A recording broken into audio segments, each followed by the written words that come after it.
शुभ प्रभात सभी को। मैं संजीव सिंह, केंद्रीय विद्यालय नंबर 1 रूड़की, पीजीटी ज्योग्राफी। आज आपके सामने एक टॉपिक डिस्कस करना चाहता हूँ। 6th क्लास का टॉपिक है, सिविक्स का, नागरिक शास्त्र का। टॉपिक का नाम है की elements of a democratic government, लोकतांत्रिक सरकार के मुख्य तत्व।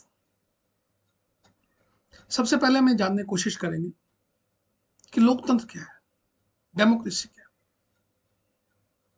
पहले बच्चों आप लोगों ने हिस्ट्री में पढ़ा है, राजा होते थे, शासनात्मक प्रणाली थी, राजा का बेटा ही राजा बनता था, जो राजा ने कह दिया वही कानून। लोकतंत्र उसका बिल्कुल अपोजिट, बिल्कुल उलट। लोगों के द्वारा चुनी गई सरकार, to the people, for the people, by the people. जो सरकार वहां के नागरिकों के द्वारा चुनी जाती है, हमारे देश में भी जिनकी आयु 18 साल से अधिक है, वे सरकार को चुनते हैं। उनको वोट डालने का अधिकार है, चाहे वो किसी भी धर्म, जाति, रंग का क्यों ना हो। इसमें कोई भेदभाव नहीं। तो लोगों के द्वारा चुनी गई सरकार को लोकतांत्रिक सरकार कहते हैं। इसके बारे में हम स्पष्ट जानेंगे, पढ़ेंगे। इसमें एक छोटी सी कहानी दी हुई है साउथ अफ्रीका की, दक्षिण अफ्रीका की, और इसमें गोरे काले, श्वेत अश्वेत, व्हाइट ब्लैक जिसको कह सकते हैं, it's depend upon skin colour. जो हमारा स्किन टचवर्ड जो होती है, उसके जो रंग होता है, उसके बारे में मतभेद है। जोहान्सबर्ग की घटना दी गई है। वहां पर एक लड़की अपनी माँ के साथ सफाई कर रही थी, तो उसको कुछ बुक में, कुछ कटिंग में एक लड़के के बारे में तस्वीर मिली। उसका नाम था हेक्टर पीटरसन, जिसको गोली मार दी गई थी। जिज्ञासावश अपनी माँ से उन्होंने पूछा, ऐसा क्यों? उन्होंने बताया, रंग भेद के कारण। अफ्रीका में रंग भेद बहुत अधिक है, रेसस जो कहते हैं जिसको। दोबारा बता दूं, गोरे कालों का रंग से मतलब है। वहां पर जो गोरे लोग थे वो बहुत भेदभाव करते थे, जिनका रंग सांवला था या काला था। कानून के मुताबिक वे वहां पर एक दूसरे संबंध नहीं बना सकते थे, दूर दूर रहते थे। सुविधाएं भी अलग अलग थी, यहाँ तक उनके लिए गाड़ियां भी अलग थी, हॉस्पिटल्स भी अलग थे, बेड भी अलग थे।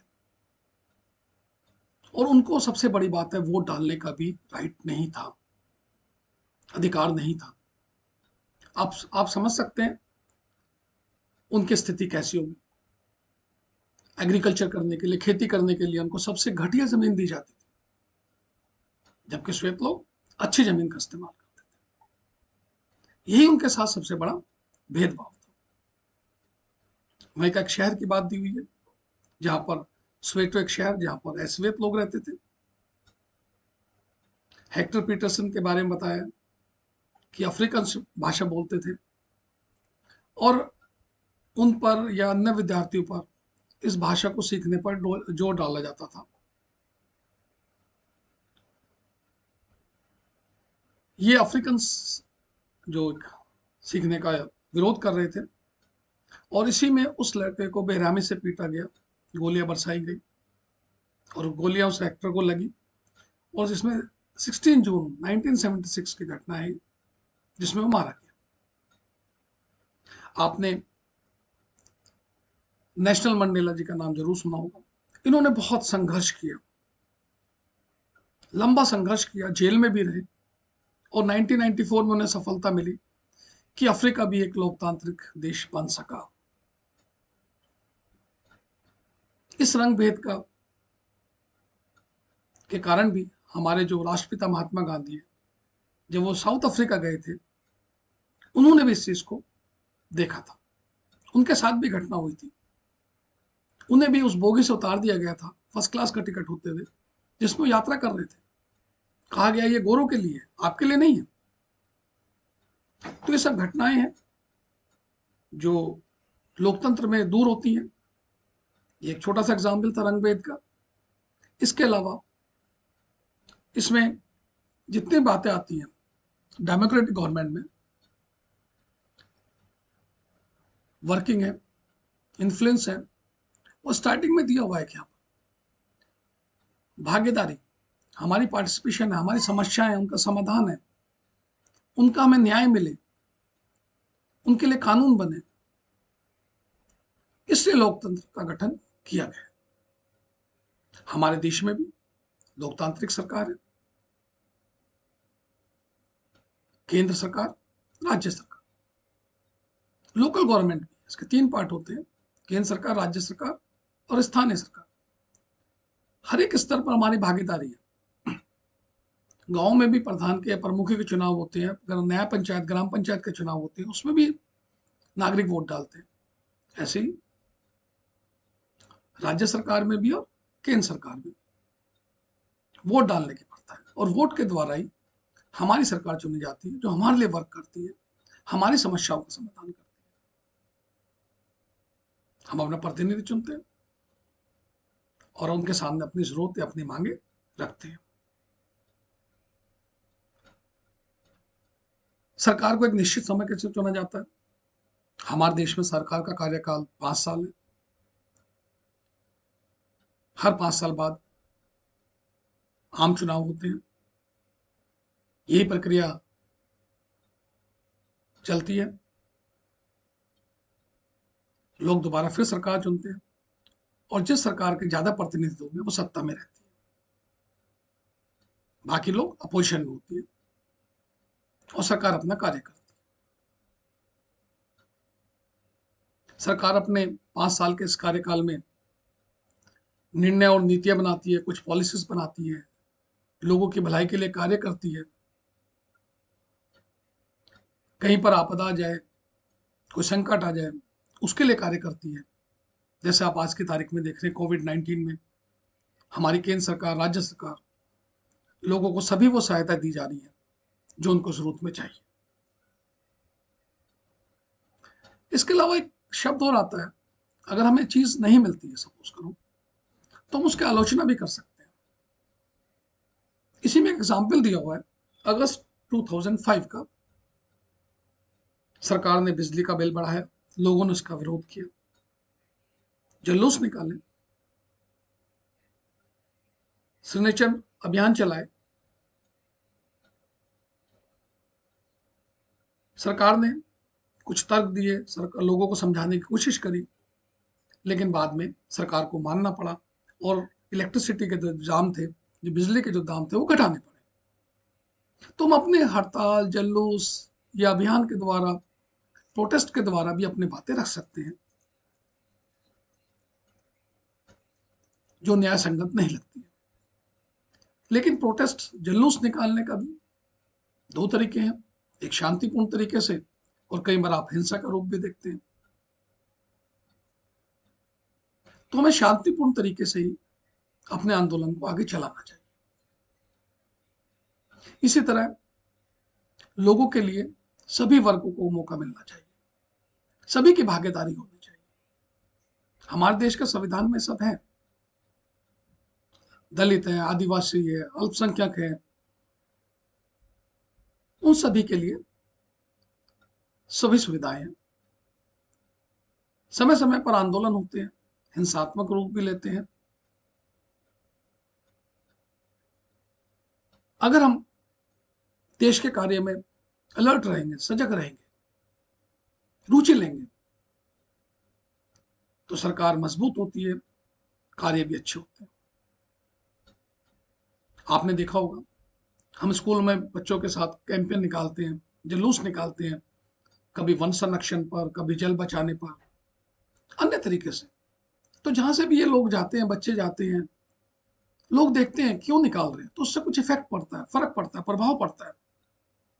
आप भी अगर किसी जुलूस को देखेंगे तो आप पे भी प्रभाव पड़ेगा, इफेक्ट पड़ेगा, आप समझने की कोशिश करेंगे।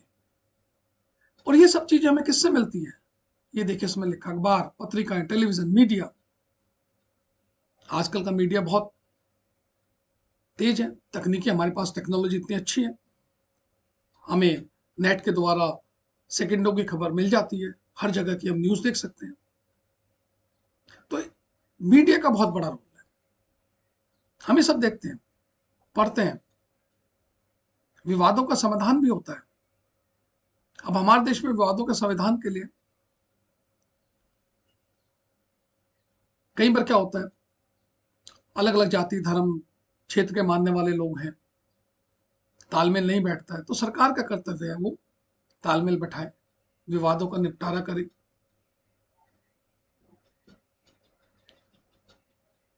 इसके लिए प्रशासन सरकार की हेल्प करता है। जुलूस वगैरह निकलते हैं तो उनको शांतिपूर्ण तरीके से, अगर हिंसात्मक होता है तो पुलिस के द्वारा उनको हटाया जाता है। इसी में एक एग्जाम्पल दिया हुआ है विवाद के बारे में, जल का विवाद, नदी विवाद। कई सारी हमारे पे गवर्नमेंट है, कर्नाटक, तमिलनाडु, इनमें कावेरी नदी का विवाद है। कर्नाटक में जो कृष्णा सागर बांध है, वो सिंचाई करता है, पानी देता है, लेकिन राज्यों के बीच में, अब आपको मालूम होना चाहिए कि कोई भी एक रिवर है, दो राज्यों के बीच से गुजरती है। अब यहां पर इस एक नदी का एग्जाम्पल दिया हुआ है कि पिछले 30 सालों से दो राज्यों के बीच में पानी को लेकर बंटवारा चल रहा है। कर्नाटक का कृष्ण सागर बांध कावेरी नदी के ऊपरी छोर पर है और तमिलनाडु में निचले छोर पर। अब नीचे पानी तभी आएगा जब ऊपर वाले बांध से पानी छोड़ा जाएगा, तभी वहां के लोगों की जरूरतें पूरी हो पाएंगी तमिलनाडु की। इसलिए गवर्नमेंट ने इसके लिए एक स्कीम चलाई है, इंटरलिंक, कि नदियों को आपस में जोड़ा जाए। जिसमें पानी की कमी है उस राज्य से दूसरे राज्य में पानी को पहुंचाया जाए। और यही लोकतंत्र में क्या होता है, न्याय और समानता का प्रतीक है। इसलिए हम न्याय और समानता को एक दूसरे से अलग नहीं कर सकते। अगर हमारे में इक्वलिटी होगी, समानता का अधिकार होगा, तभी न्याय की बात कर सकते हैं। नहीं तो गोरों और कालों की तरह अगर नियम होंगे तो गोरों के लिए अलग, कालों के लिए अलग, जैसे हमने ऊपर पढ़ा है। डॉक्टर भीम और अम्बेडकर, इन्होंने बहुत सी प्रथाएं, बहुत सी बातें, इनको उठाया, समाधान मिला हमें संविधान की तरफ से। तो इसलिए सरकार में अगर समानता है तो न्याय की जरूरत होगी। उन समूह के लिए विशेष प्रावधान है, विशेष पॉलिसीज हैं जो समाज में इक्वल नहीं माने जाते, नहीं है। जैसे डिस्क्रिमिनेशन की बात करते हैं, लड़कों और लड़कियों में भेदभाव की बात करते हैं, ये सब दूर होगा एजुकेशन से। अगर हम शिक्षित होंगे तो हमारे अंदर ऐसी बातें नहीं आएंगी। लड़कों को ज्यादा महत्व देना, लड़कियों को कम पढ़ाना, ये कुछ ऐसी बातें हैं। लेकिन सरकार ने इसके लिए भी कदम उठाए, लड़कियों के लिए फीस कम कर दी है, माफ कर दी है, जिससे वो भी अपनी शिक्षा ले सके। तो लड़कियों की फीस खत्म करने या कम करने का भी प्रावधान है। तो ये कुछ बातें इस टॉपिक में हमने आप लोग बताई। सबसे बड़ी बात है डेमोक्रेसी, इसमें किसी के साथ भेदभाव नहीं होता, चाहे वो किसी भी जाति, धर्म, भाषा, क्षेत्र आदि को मानने वाला क्यों ना। तो निष्कर्ष बेटा यही है इस पाठ का, लोकतंत्र का महत्व, और हमारे देश में लोकतांत्रिक सरकार है, हमें इसका सम्मान करना चाहिए, इनकी बातों को मानना चाहिए।